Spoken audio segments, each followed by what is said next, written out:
यह कहानी एक वफादार नौकर गोपाल की है जो अपने मालिक के प्रति निस्वार्थ भक्ति रखता है। हालांकि परिस्थितियां उसे एक कठिन परीक्षा में डाल देती हैं, जिससे उसे बहुत बड़ी सीख मिलती है। एक छोटे से गांव में सुरेश नाम का लड़का रहता था।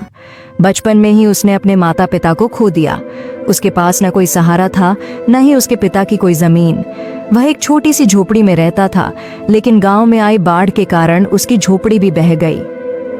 गांव के जमींदार धर्मदास बहुत दयालु व्यक्ति थे। उन्होंने सुरेश पर दया कर उसे अपने यहाँ काम पर रख लिया और रहने के लिए एक झोपड़ी दे दी। समय बीतता गया और सुरेश बड़ा हो गया। अब वह पूरी लगन से जमींदार के यहाँ काम करता था और जमींदार भी उस पर बहुत भरोसा करने लगे थे। एक दिन जमींदार ने सुरेश से कहा, बेटा, तुम अब शादी क्यों नहीं कर लेते? अब तुम्हारी शादी की उम्र हो गई है। तुम्हारी पत्नी आएगी तो तुम्हारे कई कामों में हाथ बौंटाएगी। मैं चाहता हूँ कि मेरे जीते जी तुम्हारी शादी हो जाती। क्या जाने कब भगवान का बुलावा आ जाए। सुरेश बोला, मालिक, ऐसा क्यों कह रहे हो? मेरे लिए आप ही सब कुछ हैं। आप जैसा उचित समझे मैं वही करूंगा। जमींदार बोले, मेरी नजर में तुम्हारे लिए एक बहुत अच्छी लड़की है। शादी के खर्च की चिंता मत करना, वह मेरी जिम्मेदारी होगी। सुरेश झिझकते हुए बोला, जो भी आपका निर्णय होगा वह मेरे भले के लिए ही होगा। आप मेरे पिता समान हैं। धर्मदास का बेटा विक्रम ये सब सुन लेता है और गुस्से में अपने पिता के पास आता है। पिताजी, ये आप क्या कर रहे हैं?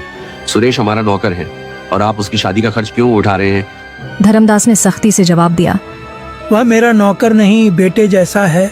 विक्रम चिढ़कर बोला, आप मेरे पिताजी हैं या उसके?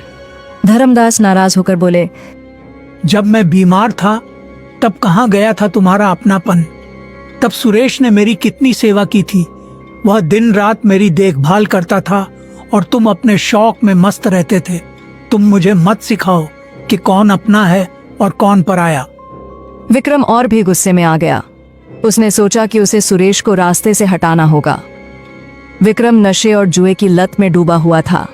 एक दिन उसने अपने पिता से 10,000 रुपए मांगे, लेकिन जब जमींदार ने उसे पैसे देने से इनकार कर दिया तो वह भड़क उठा। विक्रम ने सोचा, अब मैं देखता हूँ कि मुझे पैसे कैसे नहीं मिलते। वह चोरी की योजना बनाने लगा। अगले दिन जमींदार की तिजोरी से 20,000 रुपए गायब हो गए। पूरे घर में हड़कंप मच गया। विक्रम मौके का फायदा उठाकर बोला, पिताजी, चोर और कौन हो सकता है? सुरेश ही होगा। सुरेश हैरान रह गया। उसने सफाई दी, मालिक, मैं ऐसा नहीं कर सकता। आप पर मेरा पूरा जीवन समर्पित है। लेकिन विक्रम ने उसे झूठा ठहराते हुए उसके घर की तलाशी की मांग कर दी। जमींदार ने पहले विक्रम के कमरे की तलाशी ली, लेकिन वहां कुछ नहीं मिला। फिर सुरेश की झोपड़ी की तलाशी ली गई और वहां से पैसे मिल गए। सुरेश स्तब्ध रह गया। यह कैसे हो सकता है? यह किसी की साजिश है। जमींदार का भरोसा टूट गया। विक्रम बोला, देख लिया पिताजी, अब पता चला कि कौन सच्चा है और कौन झूठा। धर्मदास को बहुत बड़ा झटका लगा। उन्होंने सुरेश की तरफ देखा, लेकिन कुछ नहीं बोले। सुरेश रोते हुए बोला, मालिक, मैं निर्दोष हूँ। मैं आपके लिए जान दे सकता हूँ, पर चोरी नहीं कर सकता। धर्मदास ने गहरी सांस ली और कहा, मुझे अब कुछ नहीं कहना, तुम यहाँ से चले जाओ। सुरेश वहां से दुखी होकर चला गया। लेकिन गांव के एक बुजुर्ग ने यह सब देख लिया था। उन्होंने जमींदार को बताया कि उन्होंने आधी रात को विक्रम को चुपके से पैसे छुपाते देखा था। धर्मदास को जब यह सच पता चला तो उन्हें बहुत पछतावा हुआ। उन्होंने तुरंत सुरेश को बुलाया और गले से लगा लिया। बेटा, मुझसे बहुत बड़ी गलती हो गई। मैं तुम पर भरोसा नहीं कर सका। विक्रम ही असली चोर है।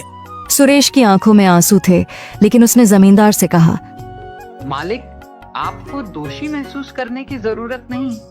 आपके लिए तो मैं जान भी दे सकता हूँ। धर्मदास ने विक्रम को घर से निकाल दिया और उसे अपनी गलती सुधारने का आदेश दिया। विक्रम का झूठ उजागर हो चुका था। गांव के लोग जमींदार के फैसले की सराहना करने लगे। सुरेश को फिर से जमींदार ने अपने साथ रख लिया और उसे अपना उत्तराधिकारी बना लिया। इंसान की असली पहचान उसके कर्मों से होती है, न कि उसकी संपत्ति से।